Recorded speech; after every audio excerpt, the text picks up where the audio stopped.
En LinkedIn vemos los logros, los ascensos y los nuevos retos, pero casi nunca vemos todo lo que pasó detrás. Por eso hoy les traemos un nuevo segmento. Eso no sale en LinkedIn, un espacio para contar aquellas historias que también construyeron nuestra carrera. Y hoy empezamos con este tema. ¿Cómo sigues trabajando cuando estás atravesando un duelo?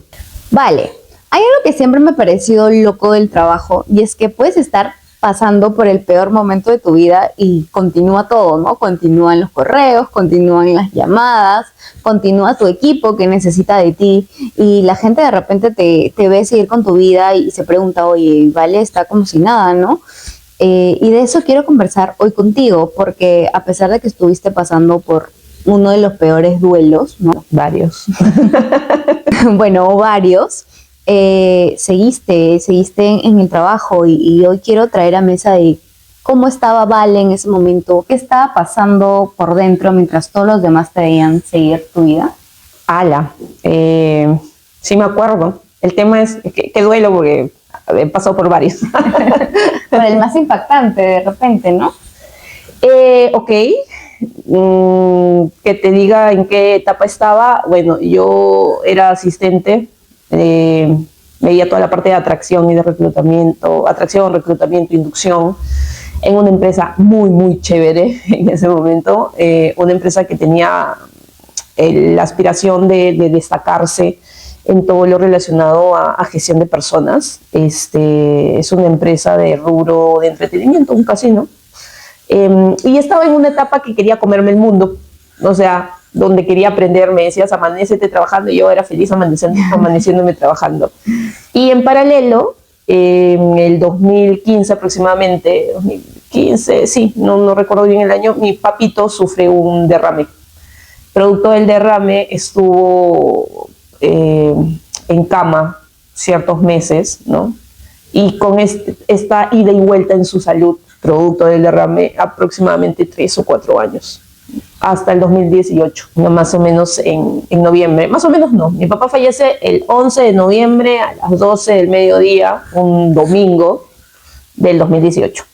Y una semana antes se pone mal y decidimos con la familia internarlo en un hospital. Ahí comenzó un poco esto que seguramente tienes curiosidad. Oye, ¿cómo era? Ya te dije en qué etapa estaba.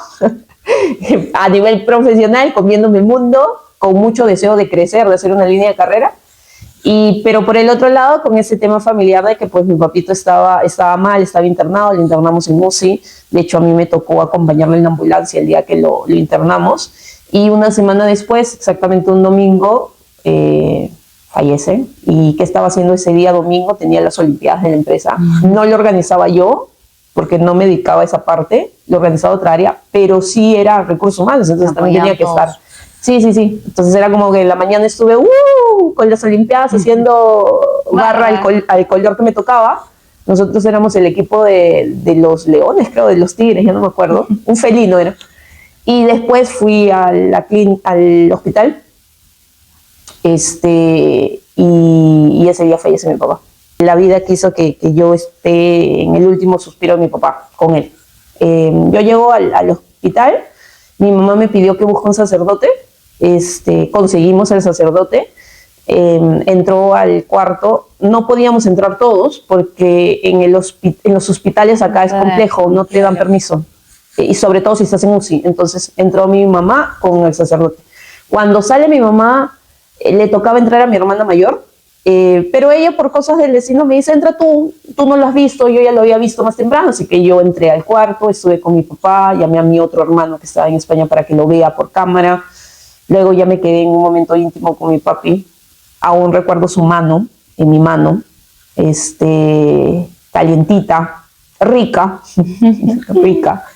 Y fui cantando, fui diciéndole que lo amaba mucho, y hasta que poco a poco su respiración fue cambiando y falleció. Llamé a la enfermera y la enfermera fue la que me confirmó que ya había partido. Así que ahí me tocó llamar a mi hermana, a mi mamá, y decirles que suban porque, o sea, a pesar de que ya había fallecido, todavía el cuerpo estaba caliente, ¿no? Entonces ahí subieron. Sí. ¿Qué sentí? todo lo que había vivido en la mañana en las Olimpiadas se fue en un abrir y cerrar de... Sí, sí. Wow, ¿y cómo fue después pues, de la licencia correspondiente, de todos los trámites que tenías que hacer, el hecho de volver a tu vida, volver al trabajo, como a seguir la vida normal? Porque el trabajo y la vida no se detienen a pesar de las cosas difíciles. Es loco, porque sí es cierto, la vida no se detiene, pero cuando pasas por algo así, pareciera que sí se detiene. O sea, cuando Claro, pasó, para ti obviamente se detenía. sí, ¿no? o sea, para mí sí se siente como... Es más, si tú me preguntas, vale, ¿qué se siente perder a alguien? Es un dolor acá, en esta zona, que no sabes explicar, y es como que quieres arrancarte algo. Y se siente... Es raro, ¿ok? Inexplicable. Luego las cosas pasan muy rápido, porque vienen, bueno, los trámites, el velorio, el entierro, en el caso de mi papá fue la cremación, vienen las preguntas absurdas, un montón de gente que está contigo, pero también gente que en realidad tú deseas que no esté. Y no puedes hacer nada. Sí, pasa todo eso, la verdad. Y yo estuve 3 días sin ir a la oficina, o sea, sí, 3 días. La empresa en realidad me dio la facilidad para poder ausentarme más tiempo, pero yo no quise. No quise porque mi casa tenía el olor a mi papi, mi casa tenía los recuerdos de mi papi, mi hermana también estaba pasando su proceso de duelo, mi hermano también su proceso de duelo, mi mamá estaba pasando su proceso de duelo, y yo obviamente, entonces... Muchas emociones juntas. Sí, entonces decidí regresar al trabajo a los 4 días, yo regresé muy rápido. ¿Y cómo fue regresar? Raro, pero lindo a la vez, muy lindo. ¿Sabes por qué? Porque tuve la suerte de estar en ese momento en una empresa a la que yo vivo eternamente agradecida, mi jefa. Si me ve, si me sigue en esta locura de RH, Zully para mí fue un gran apoyo, ¿no? Es más, yo te cuento algo, cuando yo interno a mi papá, yo lo interno en la noche, tipo 9, 10 de la noche, y yo no te miento, yo le escribo y le digo, oye, pasa esto, y ella se apareció. Y ella no vivía cerca, ella se apareció a las 10 de la noche, me pidió saber cómo estaba, yo bajé a verla y decirle la situación en la que estaba mi papá, y yo me acuerdo que con ella me quebré, y o sea, tú te imaginas que tu jefa vaya a esa hora a verte, porque no es su obligación, ¿no? O sea, su obligación quizás moral es apoyarte, hablarte, ¿no? Pero ir, ¿no? Abrazarte, decirte, oye, aquí estoy, para mí Eso habla de la calidad humana que tenía. Y la otra persona que me dio mucho soporte fue el gerente de operaciones, que no era mi jefe inmediato, no tenía nada que ver con mi área, aparentemente. El gerente de operaciones también estuvo presente en ese proceso. Cuando fallece también estuvo presente. La gerente de ese entonces de gestión humana también. O sea, yo sí sentí una empresa que no me dijo, somos una familia para redes, sino que realmente se convirtió en una gran familia. ¡Wow! ¡Qué bonita cultura! Sí. ¡Qué bonita cultura!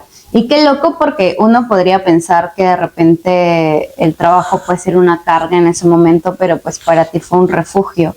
Sí. ¿Pero crees que en algún momento te refugiaste demasiado en el trabajo? Sí.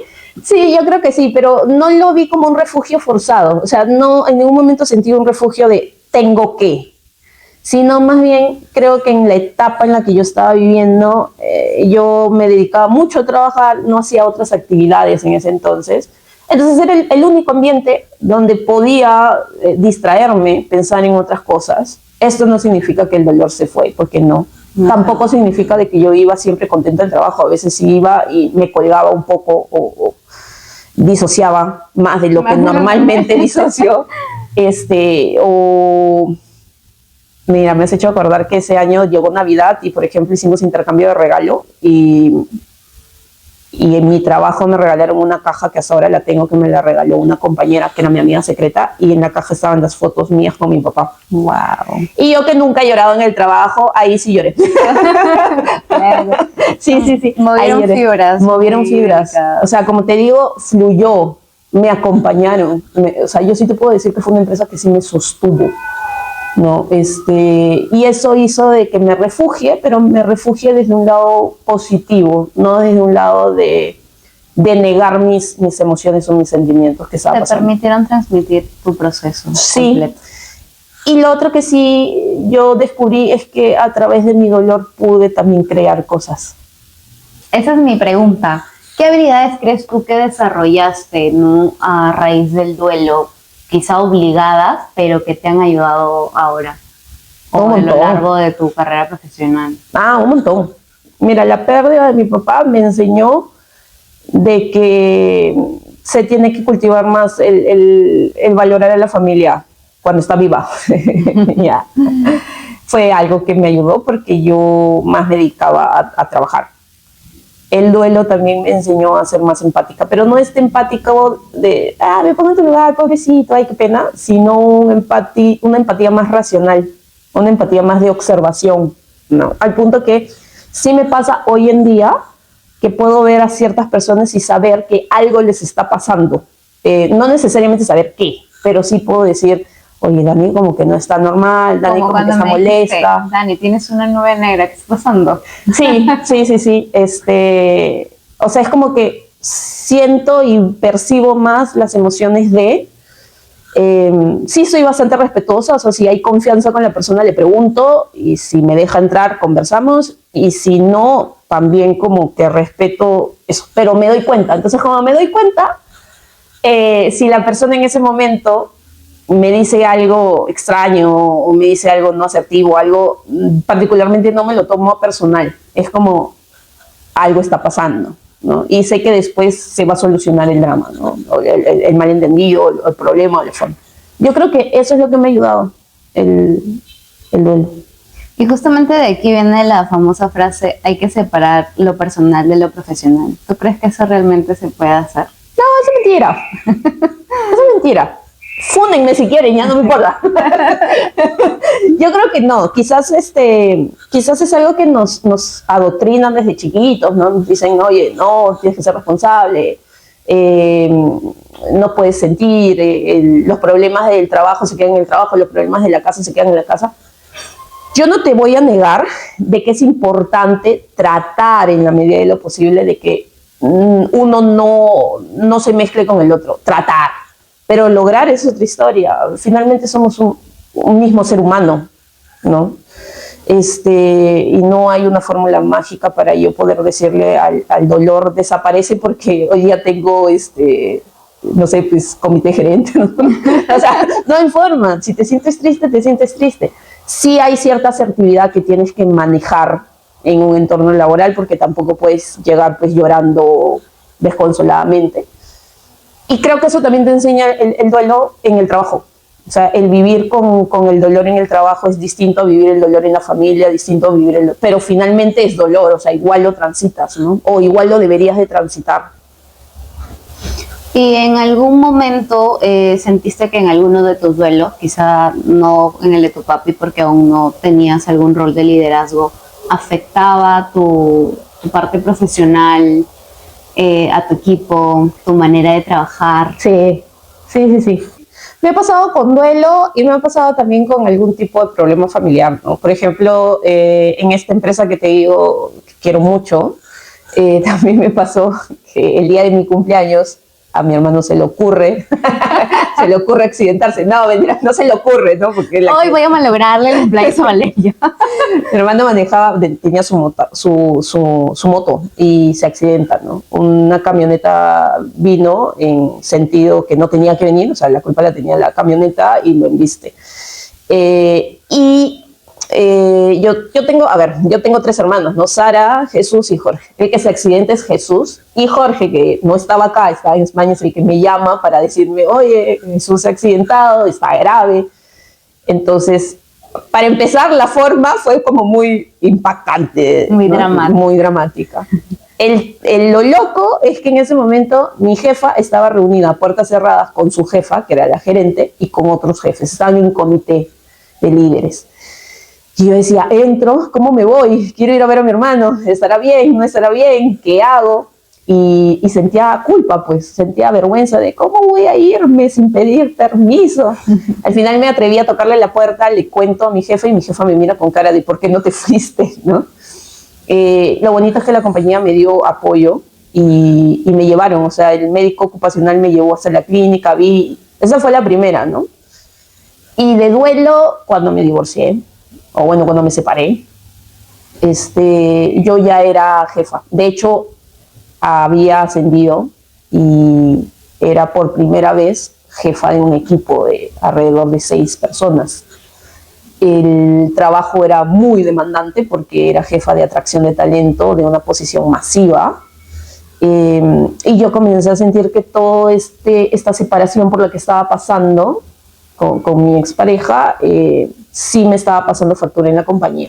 No al punto de hacer las cosas mal, sino que mi estado de ánimo variaba, no podía estar tan presente con los chicos, por momentos me colgaba, no desde la disociación que a veces hago porque comienzo a crear e imaginar, sino más bien de colgarme, Más bien esa parte tuya se fue. Sí, sí, y no sabía qué hacer, no sabía qué hacer. Tú sabes que socialmente acá, no sé cómo son en los demás países, pero acá yo siempre sentí la presión de que, oye, ¿cómo te vas a separar? ¿No? ¿Cómo te vas a divorciar? Claro, siempre se ha juzgado de que la separación, los divorcios son como fracasos, ¿no? Y yo estaba pasando por ese proceso. Hasta que me rayé un día y dije, ¿sabes qué? Yo no puedo seguir así. No me importa. No me importa. Y me acuerdo que lo que hice fue reunir a todo mi equipo.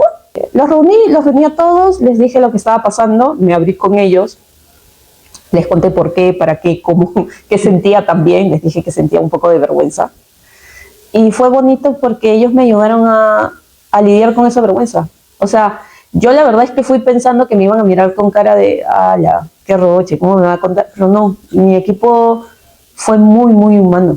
Muy humano. Hasta me sorprendí porque yo soy muy sarcástica, soy muy irónica a veces soy de hablar con mi tono de voz es grueso, no es, hijito, ¿cómo está? No, es grueso. Entonces a veces hay gente que lo puede tomar como, oye, está molesta y no necesariamente. Y yo dije, pucha, de repente los chicos más bien no se van a burlar, pero les va a dar lo mismo. Y no, mi equipo lo que hizo fue, muchos de ellos me dijeron que agradecían que yo me abra. Y ahí sí, y ahí aprendí que no está mal que un líder también muestre este lado humano o este lado vulnerable. Que eso que me habían enseñado de que no, un líder tiene que mantener las formas, cuidar la pose, no se puede mostrar débil, tiene que saberlo todo. Mentira, mentira. A veces la humanidad conecta más. Vale, ¿y qué le puedes, no sé, decir a la gente que esté pasando por cualquier duelo? No únicamente de perder un familiar, sino de repente alguna ruptura, algún cambio de realidad, el hecho de tener que empezar de cero. ¿Qué le podrías decir desde tu experiencia y cómo le podrían sacar provecho a alguna situación parecida? Wow, no me gustaría dar un consejo porque siento que, y por lo mismo que lo he vivido, siento que cada persona vive su duelo a su manera, con los recursos y con las cosas que puede y que tiene. Siento que dar un consejo en ese sentido es como decir, este es el marco que tienes que seguir, y no hay un marco, ¿sabes? Y yo no solamente he pasado duelo, sino he acompañado a otras personas a pasarlas. Creo que eso también me enseñó el duelo, a poder acompañar a otras personas. Y cuando los he acompañado he visto que cada quien ha transitado de forma distinta. Yo lo que sí le diría es que no se juzguen a sí mismos. Algo que a mí me pasó con mi separación es que yo me juzgué. Algo que me pasó con la pérdida de mi papá es que sí sentí ciertas personas que juzgan. Lo que te decía al inicio, ¿no? Nunca falta en el velorio que llega las preguntas absurdas como, ¿se murió, no? No, le regalé un cajón, a ver, pues sí, se conserva, ¿no? O la otra pregunta de, ay, te acompaño en tu dolor, ¿cómo estás? ¿Cómo crees que estoy? ¿No? Acabo de perder al héroe de mi vida. ¿Cómo crees que estoy? ¿Cómo te explico, no? Que yo sé que a veces no lo hacen a propósito, a veces, es más, yo también en algún momento de mi vida le he dicho a alguien que ha perdido un familiar, ¿cómo estás? ¿No? Cuando ya he pasado, he sentido y dicho, esta pregunta está de más. Y he recibido también opiniones como, oye, tú no estás triste, ¿no? O sea, cuando falleció mi papá, yo sí escuché a X persona que me dijo, pero están tranquilos, qué bueno que estén tranquilos. Y yo era como, y claro, ¿por qué venía esa etiqueta? Porque Exactamente. Nosotros no lloramos no porque no nos duela, como te digo, el dolor que yo sentí con la pérdida de mi papá Inexplicable. es inexplicable. Si me dices que lo he superado, no lo he superado. He aprendido a vivir con él. Muchas veces lo recuerdo, lo extraño, pero he aprendido a vivir con eso. Entonces, cuando fallece mi papá en el velorio, mis hermanos y yo estábamos riéndonos. No siempre, pero por momentos hacíamos bromas. Porque la forma en la que nosotros transitamos nuestra tristeza era a través de la risa. Atacarla con la risa. Sí, era como poner esa curita para enmascarar el dolor a través de la risa y de estar cercanos. Ahora no nos estábamos burlando de nada, sino era como, oye, que mi papá está bien bonito, lo han arreglado bien, mamá, en la noche va a venir a despedirse de ti, ja, ja, ja. Cosas así. Claro, que es algo que acompaña su personalidad. Exacto. Pero yo en ese momento sí sentí ciertas personas que lo miraban como extraño. Y me he topado también con personas que lo miran de esa misma forma cuando han acompañado a otras personas que han perdido familiares. Entonces yo lo que le diría a la gente es, si estás pasando por un duelo de pérdida de un ser querido, no te juzgues. Si tú sientes que tienes que transitar desde el llanto, pues llora.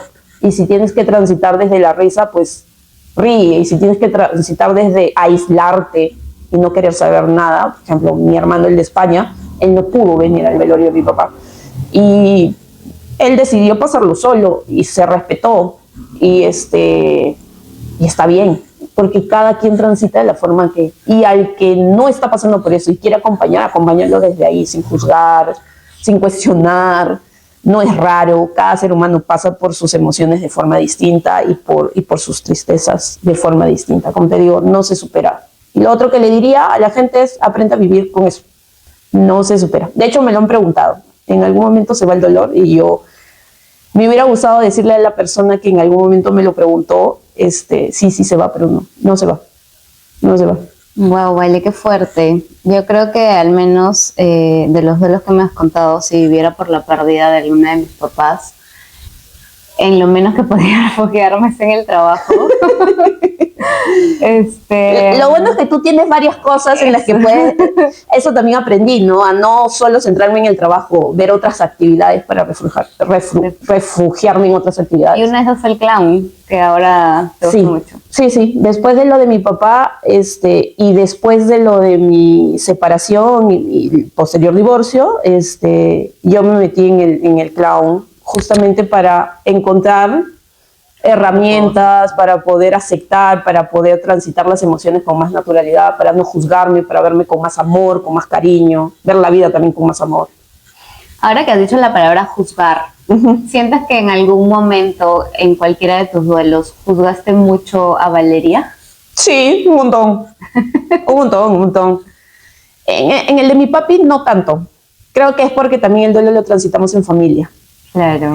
Pero en el de mi separación sí me juzgué bastante. Por esta onda que te digo de, oye, como al año me voy a divorciar, ¿no? O soy psicóloga, no me di cuenta que estaba perfilando mal las elecciones que tomábamos en la vida, ¿no? Sí me juzgué, al punto que no quería decirlo, o sea, a mí me daba roche hablar. Lo decía por superación, porque soy terca, digo, sí, ya me separé, ya soy divorciada y todo el tema, pero por dentro sí sentí un poco de vergüenza decirlo, ¿no? Sobre todo con las personas más adultas, o sea, con personas de base 50, 60, o personas con esta onda muy religiosa, o muy moralista, o muy tradicional, ¿no? Muy baby boomers, ¿no? Ahí sí sentí un poco de vergüenza, por este tema, este juicio social de, a divorciar. Ahora, normal, ¿ya? O sea, es como, sí, y puedo hablarlo una y otra vez y decir, bueno, no lo veo como error, lo veo como un aprendizaje. Claro. De hecho, siento que nos enseñó mucho eso también. Qué bueno, Vale, gracias por contarnos tu experiencia. Estoy segura que vas a resonar con varias personas que quizás se refugiaron como tú en el trabajo, con otras que quizá como yo no podrían hacerlo. Pero también creo que el mundo, por más situaciones que se te presenten, no se viene abajo. Como tú dices, aprendes a vivir con cualquier cosa que se te presente en el momento. pero cada uno tiene su estilo y su manera, y eso es lo bonito de las distintas personalidades y de las distintas situaciones Exacto. que tiene la vida. Gracias por abrirnos tu corazón. Sé que de repente puede ser un tema no muy fácil, pero pues Vale, como ya vimos, así es su personalidad, entonces nos permite poder traer este Explorar. tema a mesa. Así que ya nos vemos en el próximo RH. Sin Filtro. Muy bien, gracias.